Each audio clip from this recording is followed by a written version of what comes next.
The room that shouldn't exist. I bought the house in early March. It was a Tuesday. Gray, cold, the sky the color of poured concrete. The realtor handed me the keys on the front porch and told me it was a clean property, well maintained. I work in network infrastructure.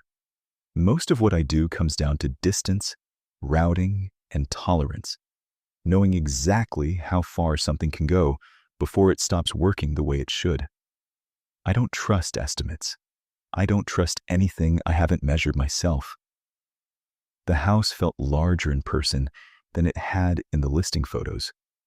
Not enough to question, just enough that the proportions didn't quite settle. I filed that away. I didn't think about it again until 3 weeks later.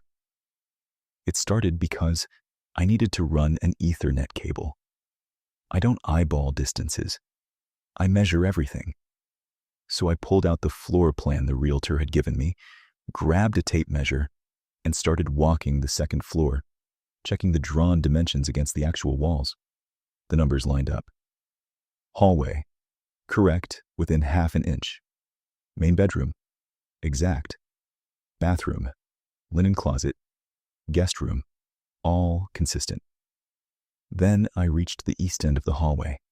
According to the floor plan, the hallway terminated at the wall of the second guest bedroom, 22 feet, 3 inches from the top of the stairs. I measured it. 27 feet, 8 inches. I checked the plan again, verified the scale, measured from the opposite direction. 27 feet, 8 inches. The hallway was longer than it should have been, by 5 feet, 5 inches. I assumed I'd misread something. I went into the guest bedroom, the one at the end of the hall, to remeasure from the inside. That's when I realized the armoire was out of place. It was a large piece. Dark wood, easily 6 feet tall, nearly as wide. I hadn't moved it since I moved in. It had come with the house, and I'd left it where it was, against the far wall. But now, it wasn't flush anymore. There was a gap behind it, maybe 3 inches. I don't know why that bothered me as much as it did. I put my hands on either side and pulled.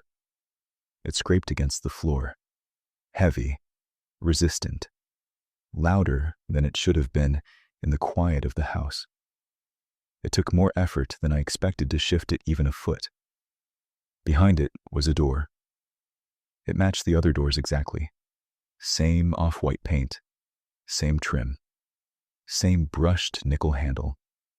There was no frame disruption, no sign it had been installed later, no difference in the paint, no seam in the wall where it had been covered. It looked original. It looked intentional. I opened it. The room inside measured 5 feet, 5 inches by 13 feet, 1 inch. I know that because I measured it immediately. Bare plank floors, no window, a single overhead fixture with no bulb. The walls were the same color as the hallway, but the air felt different. Cooler by exactly 1.3 degrees, according to a digital thermometer I brought in later. There was a smell. Not mold, not rot, not paint. Something like the air just before it rains. I stood in the doorway, measured the width again, then stepped back and closed the door. That night, I called the realtor. She had no record of a 5th room on the 2nd floor. The next morning, I checked the exterior dimensions. 42 feet, 4 inches across at the widest point. That matched the survey documents from the sale. I measured it myself. 42 feet, 4 inches. Inside, I measured the total span from the west exterior wall to the east. Bedroom 1. 12 feet 6 inches central section, including the hallway and the wall behind the guest room. 25 feet 8 inches. That's where it breaks, because according to the floor plan, that same central section should have been 20 feet, 3 inches. A difference of 5 feet 5 inches. I measured everything again, this time including the room behind the armoire. Total interior span, 47 feet 9 inches. I wrote it down. 47 feet 9 inches of interior space inside a 42-foot structure. I had a contractor come by. I told him I was considering knocking out a wall and wanted a quote. He measured the rooms, the hallway, checked load-bearing walls, made notes. I watched him work. At one point, he stopped in the hallway. "Your numbers don't close," he said. I asked what he meant. He measured again, slower this time. Then he stepped into the extra room, looked around, didn't go all the way in. He tapped the wall with the end of his tape. "You've got more length inside than you do outside," he said. "That's not a renovation problem. That's a measurement problem." "I've checked the exterior," I said. He didn't answer that and went outside to measure himself. I saw him measure, then pause and scratch his head and measure again. He packed up his tools 10 minutes and in a nervous tone said he'd send a quote. He never did. The room stays cooler than the rest of the house, consistently, within a narrow range. The difference doesn't change with the heat, on or off, day or night. It's always there, like the room is insulated from whatever affects the rest of the structure. It's also quieter, not silent, just missing something. No pipe ticks, no air movement, no faint electrical hum. Standing in that room feels like pausing something you didn't realize was playing. I started checking it every day, then twice a day, then more.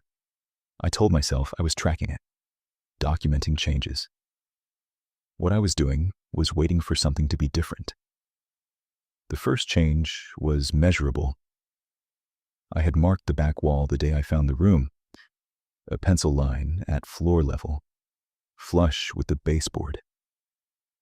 2 weeks later, that line sat 19 inches forward from the wall. I measured the room again. 7 feet, 0 inches by 13 feet 1 inch. It had grown. It didn't stop there. The second change happened while I was watching. I set up a camera at the end of the hallway, framed it so the armoire and the door behind it were both visible. I left it recording for 3 hours. When I reviewed the footage, nothing happened for the first 2 hours and 50 minutes. Then, over the span of 14 seconds, the door shifted. Not abruptly. It slid. Slow, deliberate, 3 inches to the left. The wall didn't crack. The paint didn't split. The door simply occupied a different position than it had before. After that, other things stopped lining up. The distance between the guest room door and the bathroom door shortened by 2 inches over 4 days. The light switch at the end of the hall is now closer to the corner than it used to be. I checked older photos to confirm. The house is adjusting. Making room. I went inside and sat on the floor one night, back against the wall closest to the door. Door open, behind me. I stayed there for 19 minutes. I timed it. The silence was complete. And then I felt it. Not a sound, not movement, attention, as if the space itself had oriented toward me, noticed me in a specific directional way. I stood up and left. I didn't close the door. 2 days ago, I found another door. This one is in the basement. Same dimensions, same handle, same paint. It's positioned along a wall that backs up to solid earth. There is no architectural possibility for a room there. The foundation is continuous on the exterior. I checked. There is nothing outside that wall. No addition, no crawl space, no void. Just soil. I haven't opened it. I've started reviewing older photos of the house. Listing photos. The ones from before I moved in. There are 4 doors visible in the hallway. Now, there are 5. The armoire is in the same place in those photos, flush against the wall. No gap. I'm still here. Every morning the house looks normal. Light comes through the windows at the right angle. The floors creak where they should. The numbers almost make sense if I don't think about them too long. Then I walk upstairs. Then I measure. Then I count. Last night there were 3 doors on the east wall alone. They are evenly spaced now, each identical, each leading somewhere that does not fit inside the structure of the house. I haven't opened the new ones. Not yet. But the original room is larger again. 9 feet, 8 inches. And when I stand in the hallway, I can feel the space behind the walls, expanding, making room for something that hasn't arrived yet.